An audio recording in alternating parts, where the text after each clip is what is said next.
Vice President Pence on Thursday outlined plans to establish President Trump's proposed Space Force, a new military branch slated to be established by 2020. Now the time has come to write the next great chapter in the history of our armed forces, to prepare for the next battlefield, where America's best and bravest will be called to deter and defeat a new generation of threats to our people, to our nation, Pence told an audience at the Pentagon alongside Defense Secretary James Mattis. The time has come to establish the United States Space Force. Trump in June officially directed the Pentagon to immediately begin the process necessary to establish a Space Force as the sixth branch of the armed forces. Pence's speech revealed major changes as to how the Pentagon will run its space operations and the first stages of our administration's plan to implement the president's guidance and turn his vision into a reality. Congressional action is needed to create an entirely new military branch, but Pence outlined a new Defense Department report that details what the department can do without lawmakers' approval. Pence said the new Space Force will not be built from scratch,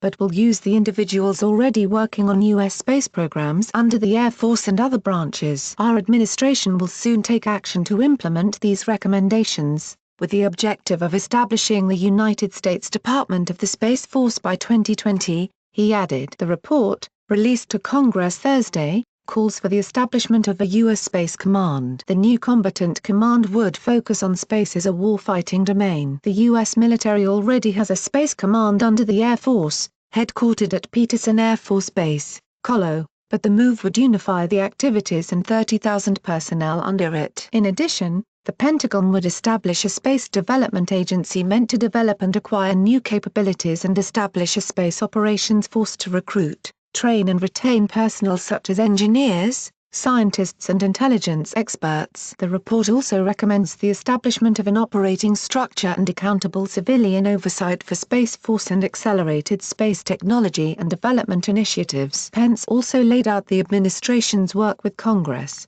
who must act to establish this new department, he said. Our administration is already working with leaders in the Congress to do just that. Next February in the president's budget, we will call on the Congress to marshal the resources we need to stand up a Space Force. Lawmakers would also need to amend Title 10 of the United States Code to allow for the creation of a new military service. Last year, House Armed Service Committee members Mike Rogers, R. and Jim Cooper, D.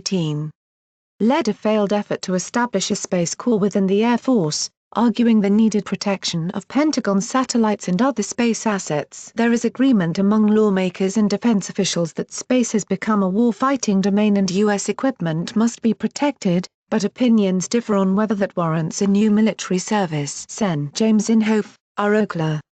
the senior member of the Armed Services Panel, said in June that he's hesitant to create an entirely separate Space Force. That's a serious subject. It's one that I would have a hard time supporting, Inhofe said. All of our branches have the space element and it's working. If it ain't broke, don't fix it. And Senate Armed Services Committee member Bill Nelson, D. Fla, who led last year's effort to kill the House's Space Corps proposal, has said the new branch would cost so much money, it would be so duplicative. Air Force leaders, meanwhile, last year warned that it would be premature and create burdensome bureaucracy to separate a space component from the rest of the service. Mattis himself wasn't a fan of a new space service last year, and sent a letter of opposition to Congress. At a time when we are trying to integrate the department's joint warfighting functions, I do not wish to add a separate service that would likely present a narrower and even parochial approach to space operations, Mattis wrote in a July 2017 letter to Rep. Michael Turner,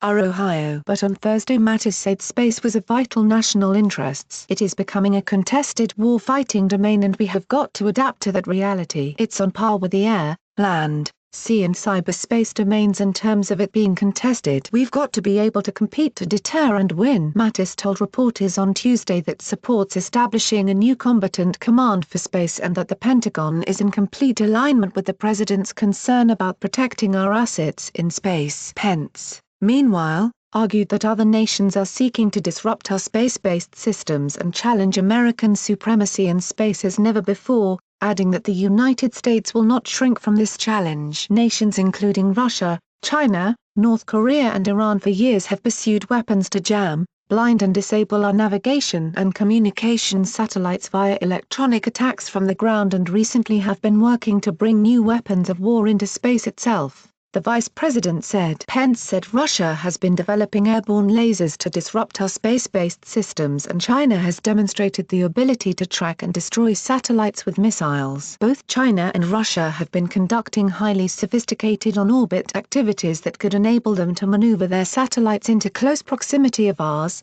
posing unprecedented new dangers to our space systems, Pence said. America will always seek peace, in space as on the Earth, but history proves that peace only comes through strength. And in the realm of outer space, the United States Space Force will be that strength in the years ahead. Thanks for watching. What did you think of this video? Let us know in the comments section below. You can also subscribe for more videos like these in your inbox. Now if you are seeking the latest trends in fashion, and electronics and gifts and more of the coolest things that you never knew existed at the best prices, please feel free to visit www.atthesmall.com. Once again, that is www.atthesmall.com. If you are seeking the best in facial and clear skin regimens and products for women and men, including an opportunity to earn residual income, please visit our partner at www.jdro.my/rndf.com. All links are in the description box below. Share this video with your friends and family. Since you're watching, we have a small favor to ask. More people are viewing our videos more than ever, but advertising revenues across the media are falling fast. And unlike many news organizations, we haven't put up a paywall. We want to keep our journalism as open as we can, so you can see why we need to ask for your help. Our videos and reports takes a lot of time, money and hard work to produce. Our investigative reporting uncovers unethical behavior and social injustice that helps to hold governments, companies and individuals to account. Through this we can, together, create meaningful change in the world. We do it because we believe our perspective matters, because it might well be your perspective too. For as little as $1, you can support us, and it only takes a minute. Thank you. Like and share this video on Facebook and Twitter if you agree. Don't forget to support this channel by clicking on the donation link down below and subscribing so you never miss any of our trending reports. What do you think about this video? Scroll down to comment below. Now if you are seeking the truth or guidance or need a prayer request or studies, please visit followyeshua.com at www.followyeshua.now.com. Please note that we have changed to a new YouTube channel. The link is in the description box below. Please subscribe to the new channel, as this one will no longer have new videos and reports posted to it anymore.